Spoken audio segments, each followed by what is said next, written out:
Assalamualaikum warahmatullahi wabarakatuh. Perkenalkan, nama saya Aswatun Hasanah dengan NIM 43040250076. Video ini saya buat untuk memenuhi tugas ujian tengah semester mata kuliah akhlak tasawuf. Tema yang saya pilih yaitu hubungan pendidikan akhlak dengan kondisi psikologis. Judul jurnal yang saya pilih yaitu integrasi konsep sabar dalam pendidikan akhlak dan psikologi. Penulis artikelnya yaitu Nurul Wahyuni dan Fadriyati. Publikasi jurnalnya yaitu tahun 2022.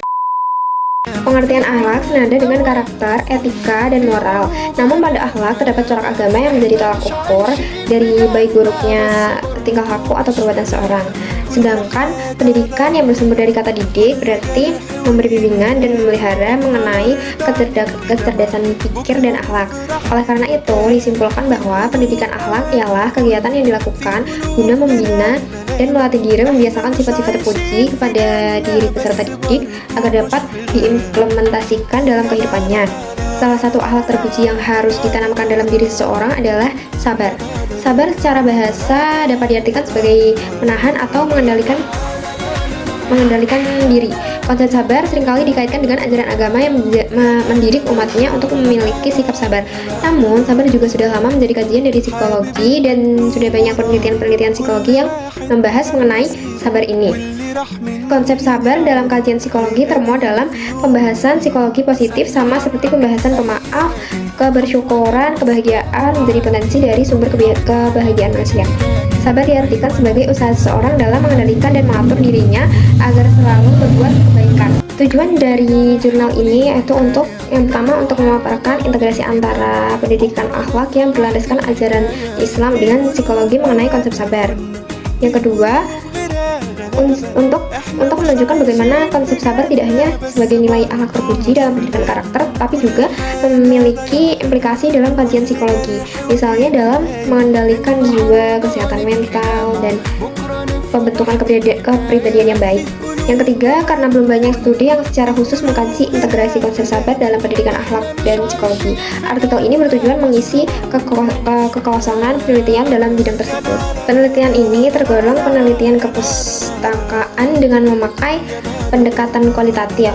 Data dikumpulkan melalui analisis terhadap buku-buku dan jurnal-jurnal yang terkait dengan integrasi konsep sabar dalam pendidikan akhlak dan psikologi.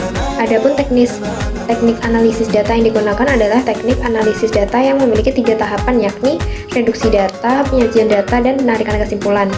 Sedangkan pada tahap reduksi data, penulis akan memilah informasi yang relevan dengan kajian penelitian saja yang selanjutnya disajikan atau dideskripsikan melalui kata-kata agar menghasilkan temuan baru.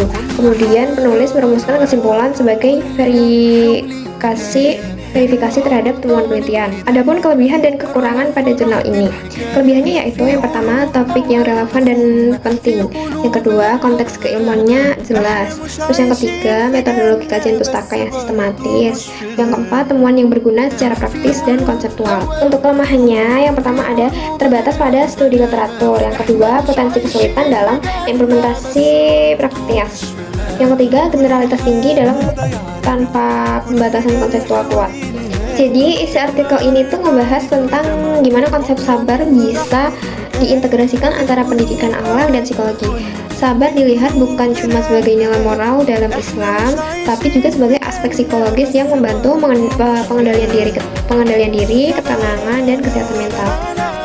Kesimpulannya, penulis menyatakan kalau sabar punya peran penting dalam membentuk kepribadian yang baik dan sehat secara mental. Jadi, pendidikan akhlak akan lebih efektif kalau digabung dengan pemahaman psikologis tentang sabar.